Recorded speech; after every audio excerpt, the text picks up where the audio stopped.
Voilà, béni soit Dieu. Je voudrais vous poser une question. Une question avant de faire cette lecture.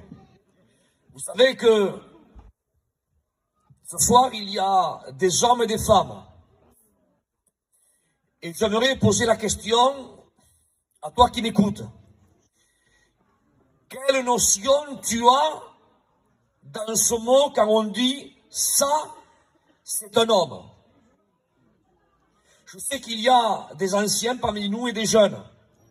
Et je voudrais que seulement que tu écoutes cette réflexion. C'est un mot que nous avons déjà entendu, que tu as entendu. Ça là, ça c'est un homme. Quelle notion tu as quand tu entends ce mot, ça c'est un homme? Alors certains diront que pour eux, être un homme, c'est quelqu'un, excusez-moi pour les anciens, c'est quelqu'un qui sait se battre. On dit ça, c'est un homme. Quand quelqu'un, excusez-moi pour l'expression, quand quelqu'un arrive à boire 2 bouteilles de whisky et qui rentre avec son véhicule chez lui sans faire aucun zigzag, on dit ça, c'est un homme. Quelqu'un qui sait travailler beaucoup, qui gagne beaucoup d'argent, on dit sur lui, ça, c'est un homme. Mais en réalité, je dis bien en réalité, est-ce que tu sais qu'est-ce que c'est un homme véritable, dans son véritable sens? Mais tu me diras, Isaac, quelqu'un qui sait se battre, quelqu'un qui sait boire 2 bouteilles de whisky, rentrer chez lui sans faire aucun zigzag, quelqu'un qui sait gagner beaucoup de sous, c'est un homme ça. Mais écoute, j'aimerais te dire que le diable a déformé le sens véritable du mot homme.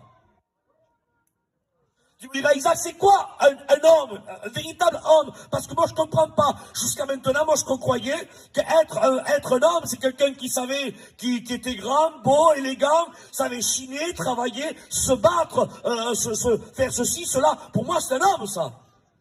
Non, tu crois que c'est ça. Mais en réalité, ce n'est pas ça.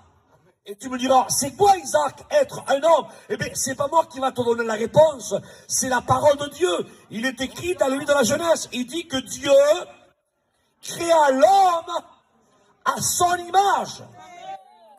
C'est ça, être un homme. Et j'aimerais vous dire ce soir que pour suivre le Seigneur, il faut être un homme. Amen. Et tu me diras, c'est quoi être un homme? Le mot homme apparaît dans la parole de Dieu. Je me répète, et Dieu créa l'homme à son image. Ça veut dire quoi? Ça veut dire que être un homme véritable ou une femme véritable, ce n'est pas celui qui boit, ce n'est pas celui qui sait se battre, ce n'est pas celui qui se drogue, ce n'est pas celui qui est beau, grand, élégant, celui qui sait gagner beaucoup d'argent. Non, le vrai sens du mot homme, c'est celui qui s'abstient des péchés et c'est celui qui est créé à l'image de Dieu, qui reflète l'identité de Dieu. Amen. Amen. Dieu créa l'homme à son image. Mais l'homme a péché. Et comme l'homme a désobéi à la parole de Dieu, alors il a perdu son identité qui reflétait la sainteté de Dieu. Et en péchant, il s'est désidentifié et il a revêtu une autre identité. Et quelle identité il a revêtu si ce n'est l'identité du péché qui apparaît en lui? Pour ça que l'homme est privé de la gloire de Dieu et destitué de sa gloire, tout son pécheur. Et l'homme, à partir de la désobéissance d'Adam et Ève, tout ce qui est sorti de ce couple-là, a porté une identité, et c'était plus l'identité qui était créée à l'image de Dieu, qui est la sainteté de Dieu, mais il reflétait, si ce n'est rien d'autre, que la désobéissance et le péché. Et l'homme sans Dieu reflète l'identité du péché. La méchanceté et tout ce qui s'ensuit, il y a de l'ancien dont je veux préserver mon langage, mais tout ce qui peut s'enchaîner derrière tout ça, la désobéissance, pardon, je le dis, le mensonge, la drogue, l'alcool, les bagarres, la jalousie, la haine. la discorde, les divisions, tout cela est l'identité du péché. Et je vous promets que c'est vrai. L'identité apparaît du péché dans l'homme qui n'a pas Dieu. C'est pour cela qu'on appelle un tel là-bas, un tel là-bas, un tel, pourtant il a bien un prénom, ses parents lui ont donné un prénom, mais on ne l'appelle pas par son prénom, on l'appelle le buveur. Là-bas on l'appelle celui-là, là c'est pas la cuenta, celui-là, comment il s'appelle? C'est un drogué. Ça là, c'est un bagarreur. Je te soumets tes patas. Celui-là là-bas, c'est quelqu'un qui est mauvais, mais il a bien un prénom, Seigneur. Mais voyez-vous, l'identité, comme le péché règne en maître à lui, ce n'est plus l'identité de ses parents qui apparaît, mais c'est l'identité du péché qui apparaît. On l'appelle le drogué, le menteur, le tricheur, le usurpateur, le bagarreur, le buveur, le querelleur, celui le magouilleur. Comme, rappelez-vous, l'homme qui était à côté de Jésus à sa droite. Et l'homme à sa gauche. Il dit qu'à côté de Jésus, il était crucifié à côté de 2 brigands. Pourtant, les brigands avaient bien des prénoms. Mais l'identité, voyez-vous, apparaissait du péchadeux. On ne les appelait plus par leur prénom, mais on les appelait par ce que le péché leur faisait faire. Ce sont des brigands.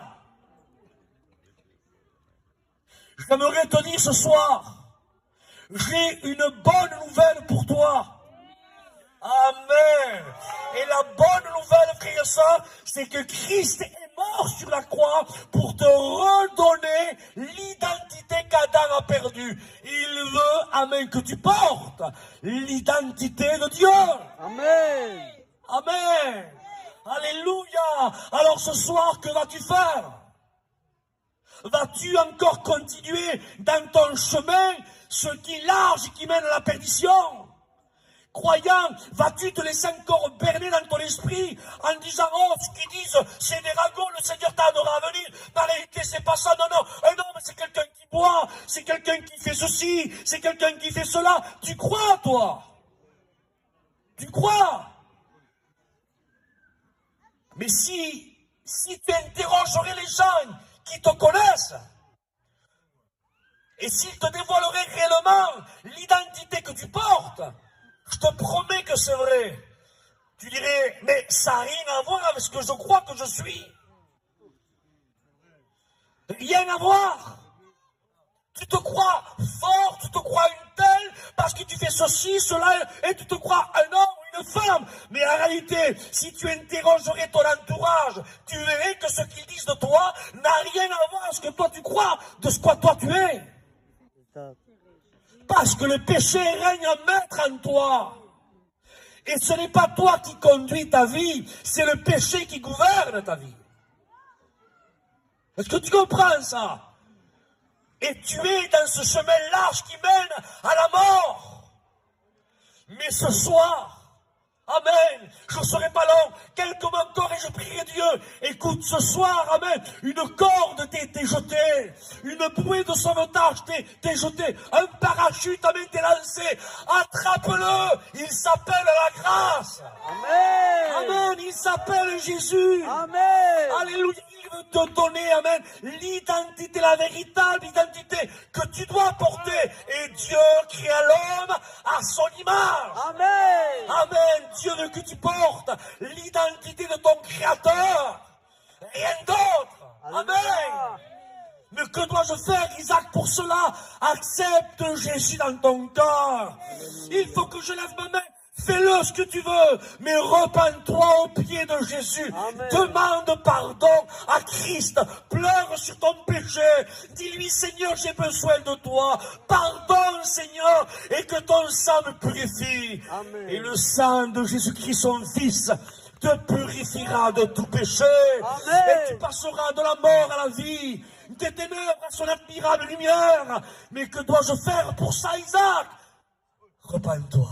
Amen. Demande pardon à Dieu. Et que je t'ai encore deux, je prie Dieu. Il faut que tu comprennes. Je l'avais dit récemment et je le redis ce soir. Que tu es fragile. Qu'aujourd'hui tu es là et demain tu n'y es plus. que ce soir tu assistes à la réunion, et Dieu seul sait si demain tu ouvriras les yeux pour assister à une autre réunion.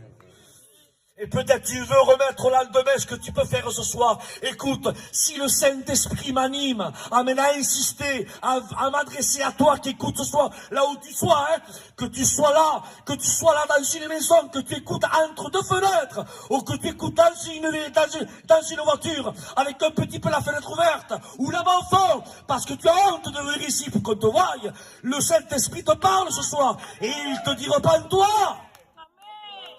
Car le lendemain ne t'appartient pas. Dieu t'aime. Il ne veut pas faire ton procès.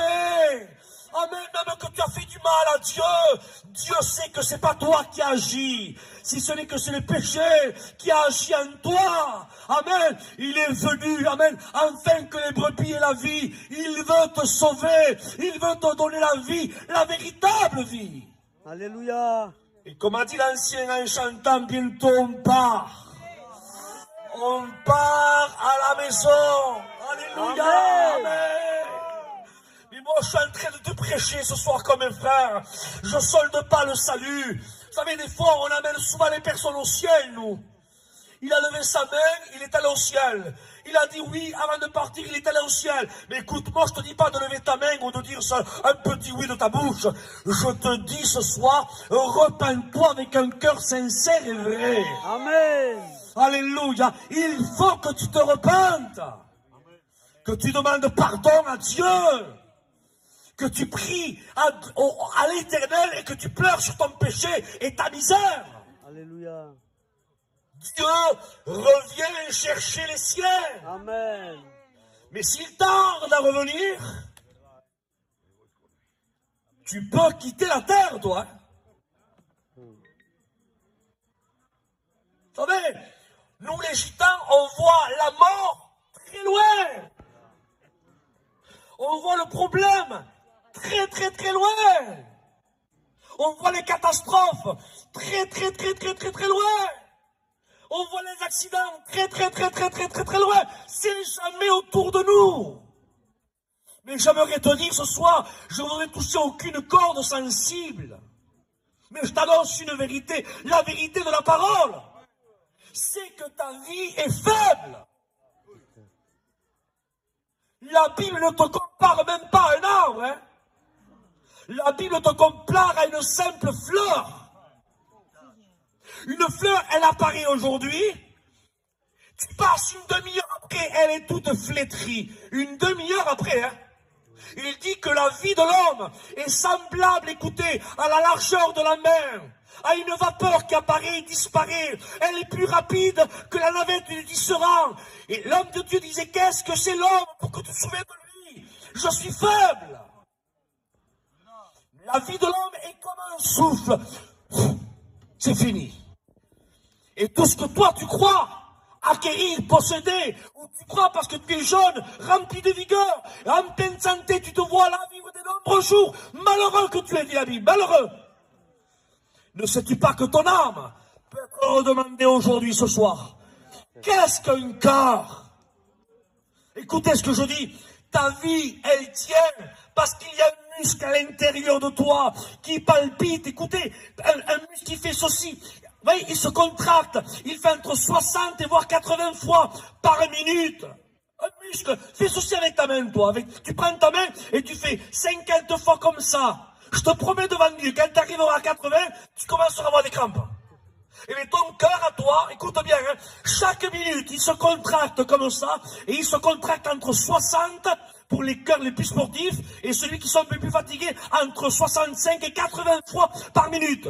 Alors ton cœur, 1 minute, 70 fois, 2 minutes, 140 fois, 10 minutes, 700 fois, 1 heure, imaginez, 7000 fois. Et depuis que tu es dans le monde, tu as peut-être 20 ans, 30 ans, 40 ans, 50 ans, 70 ans, combien de fois ton cœur a palpité?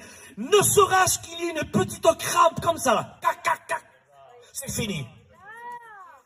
Fini. Tu te réveilles.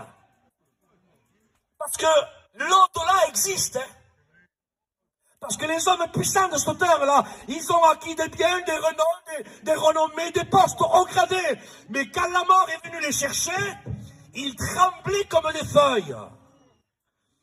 On a posé la question un jour à Mitterrand. Et on lui a dit, monsieur l'ex-président, il dit, avez-vous peur de la mort? Il dit, non, j'ai pas peur de la mort.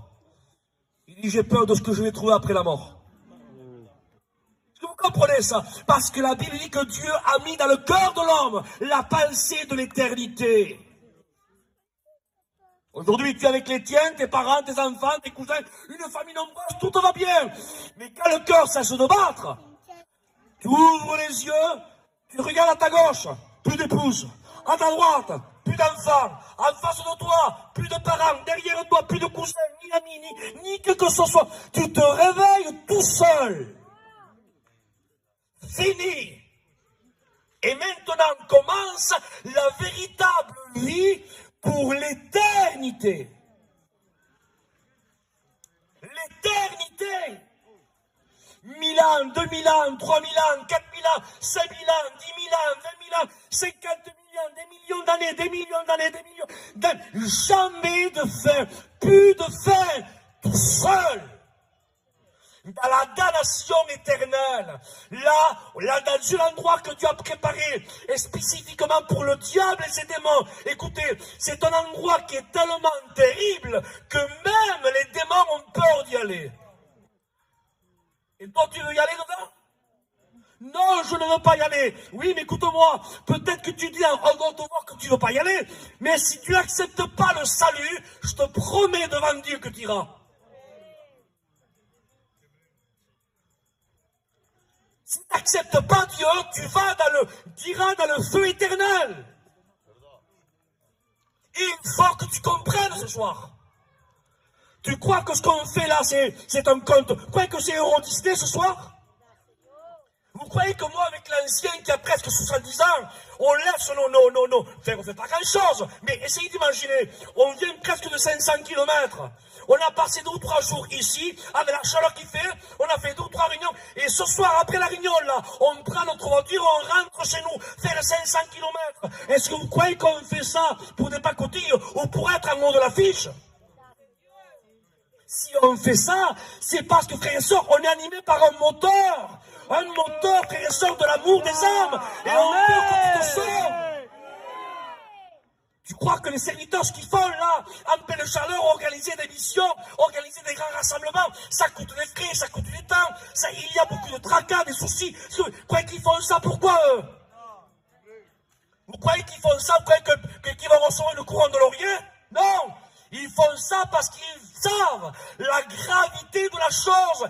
Ils savent que l'enfer c'est terrible. Et eux sont sauvés.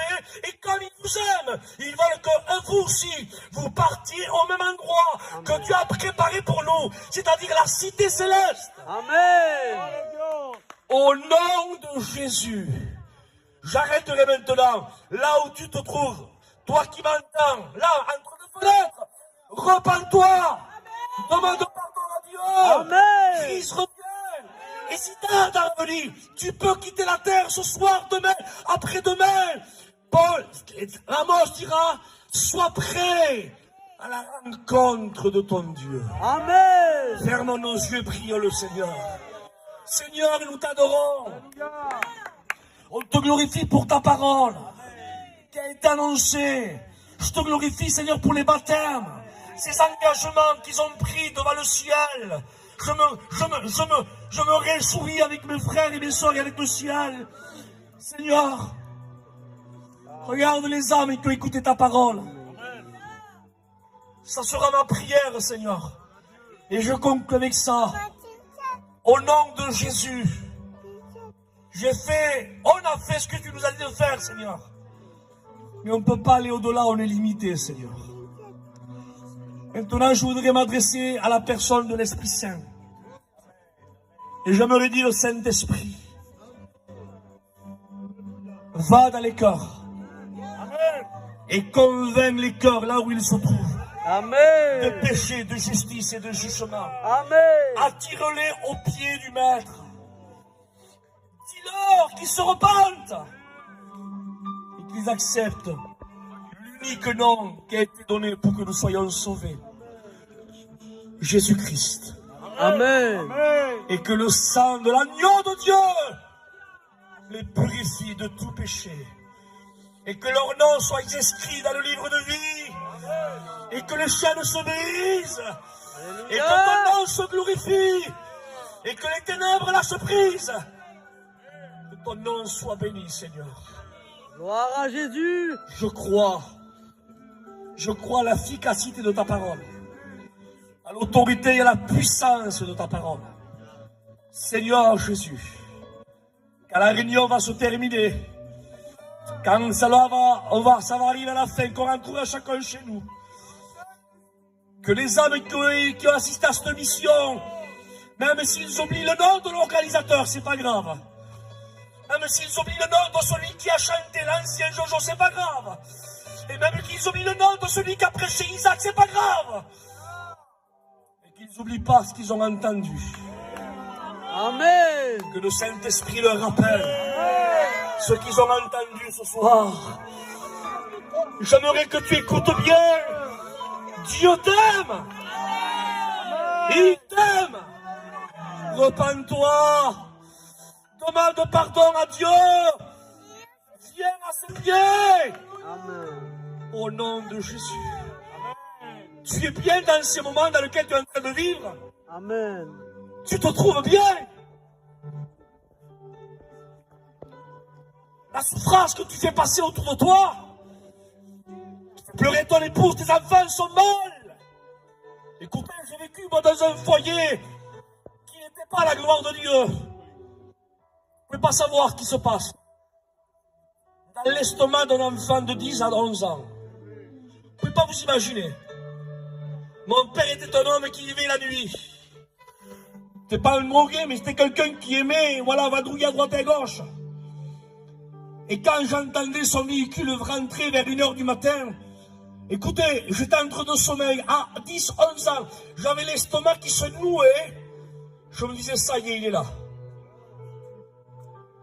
Et je disais rien, parce qu'on respecte beaucoup nos parents, mais ça y est, dès qu'il rentrait, ça y est, la dispute rentrait, et ça commençait, et le lendemain, écoutez, vous ne pouvez pas vous imaginer qu'est-ce qui se passe dans l'estomac d'un enfant quand un couple vit dans le monde. C'est des séquelles qui se gravent au fer rouge. J'ai 44 ans, et écoutez, je vous promets devant Dieu, je le témoigne, et on dirait que je le revis. Tu fais souffrir tes enfants. Tu fais pleurer ta femme, ton entourage. À cause d'une petite seringue, à cause d'une petite poudre blanche, à cause de quelques joints. Et tu crois que toi, tu es là le plus fort, mais tu ne vois pas. Écoute bien, hein? Je vais dire un mot fort. Tu ne vois pas que tu es sous le joug du péché? Alors, tu sais qu'est-ce que c'est un joug? Je vous pousse à le dire. Hein. Tu sais qu'est-ce que c'est un joug? Un joug était une pièce de bois dans lequel on jure les deux bœufs, et le bœuf là était la scellée préférée par une chaîne et la pièce de bois, et les deux bœufs ne pouvaient pas aller ni à gauche ni à droite. Il fallait qu'ils suivent là ce que le chemin qui était tracé se préférait. On appelait ça un joug. Je dis ça et que mes paroles ne te choquent pas. Tu sais quelle est la signification du mot joug dans le grec? J'ai la liberté, serviteur de Dieu. J'ai la liberté. Amen. Vous savez ce que ça veut dire? Vous ouvrez des oreilles, hein? Une pièce de bois, un joug pour jumeler deux bœufs. Dans le texte grec, c'est ce que ça veut dire? Alors, excusez-moi de dire ça. Il y a des anciens, mais je suis obligé de le dire. Ça veut dire, dans la définition, ça veut dire rien d'autre qu'un guignol. Certains diront, Isaac, c'est un mot choquant, hein? Mais attendez, vous savez qu'est-ce que c'était un guignol? Un guignol, c'est à l'époque des rois, quand les rois étaient là, peut-être qui étaient dans une position peut-être qui était mal lunée, qui était angoissé un peu, alors on faisait appeler son guignol à lui, son guignol venait devant, et il gesticulait, il faisait un petit peu du théâtre, il racontait quelques blagues pour faire rire le roi. On appelait ça un guignol. Et Quelqu'un qui est dans les ténèbres, il est sous le joug du diable. Écoutez que mes paroles ne te choquent pas. Il se convertit dans le guignol du diable. Alors pendant que toi tu te drogues, tu bois et tu crois que tu es là, l'insubmersible, le diable te regarde et tu dis que tu es toi, tu es mon pantin à moi, tu me fais rire à moi. Non seulement tu fais souffrir ta femme, tes enfants, ton entourage, mais en plus de ça, tu fais rire le diable. Au nom de Jésus, au nom de Jésus, sois un véritable homme, selon le texte de la parole. Dis non au péché. Amen. Dis non à l'enfer. Amen. Dis non aux ténèbres. Dis non à l'alcool. Amen. Dis non à la drogue. Dis-lui assez de faire souffrir les miens. Assez de faire rire le diable. Assez, assez, assez. Seigneur, je te donne mon cœur. Je te donne ma vie. Amen. Seigneur, je veux refléter ton identité. Seigneur, tu as créé l'homme à ton image. Je veux refléter non pas l'image du péché, mais je veux refléter ton image. Amen. Je ne veux plus faire rire les ténèbres. Sois un homme ce soir. Repends-toi. Gloire à Dieu. Que Dieu te bénisse. Amen. Que Dieu te bénisse.